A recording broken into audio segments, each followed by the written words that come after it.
Hello viewers, আসসালামু আলাইকুম। ১ টাকায় ইফতার মিলছে বগুড়া সাতমাথায়। হ্যাঁ বন্ধুরা, শুনতেই অনেক ভালো লাগছে, তাই না? রমজান মাস হলো সহমর্মিতা, সহনশীলতা ও ভ্রাতৃত্ববোধের মাস। এই পবিত্র মাসে সমাজের অসহায় ও দরিদ্র মানুষের মুখে হাসি ফোটাতে প্রতিবারের মতো এবারও লাইফলাইন গ্রুপের সদস্যরা আয়োজন করেছে ১ টাকায় ইফতার কর্মসূচি।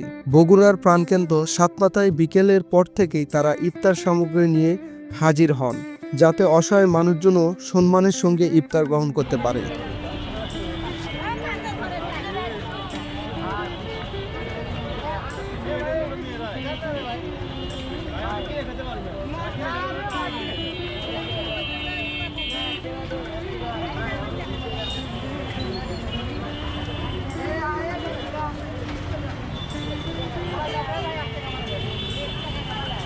এই মহতী উদ্যোগের মূল দর্শন হলো কেউ যেন নিজেকে দানের গ্রহণকারী মনে না করে। এই জন্যই মাত্র ১ টাকার বিনিময়ে ইফতার বিতরণ করা হয়, যাতে প্রত্যেকে মনে করে তারা নিজের অর্থেই ইফতার সংগ্রহ করছেন। ব্যানারের লেখার মূল প্রতিপাদ্যই আত্মমানবতায় সমাজ গড়ি, দান নয় নিজের টাকায় ইফতার করি। লাইফলাইন গ্রুপের সদস্যরা টানা ৪ থেকে ৫ বছর ধরে এই কর্মসূচি চালিয়ে আসছে। প্রতি বছর রমজানে তারা দারিদ্র ও অসহায় মানুষের জন্য স্বল্প মূল্যে ইফতারের ব্যবস্থা করে, যা সত্যিই প্রশংসার দাবিদার।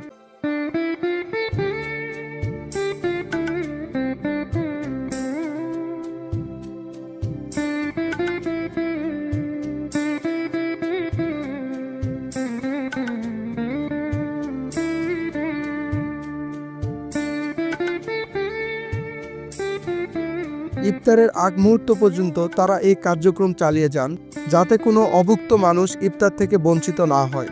বর্তমান সমাজে এমন মানবিক উদ্যোগ খুবই কমই দেখা যায়। লাইফলাইন গ্রুপের এই উদ্যোগ নিঃসন্দেহে সমাজের অন্যান্য সংগঠন ও বিত্তবানদের জন্য একটি অনুকরণীয় দৃষ্টান্ত। তাদের এই প্রচেষ্টা শুধু ক্ষুধার্ত মানুষদের খাবার দিচ্ছে না, বরং সম্মানের সঙ্গে তা গ্রহণের সুযোগও করে দিচ্ছে। আল্লাহ তাদের এই মহৎ কাজ করার আরও সুযোগ করে দিক এবং সমাজের অন্যদেরও এমন কাজে অনুপ্রাণিত করুন।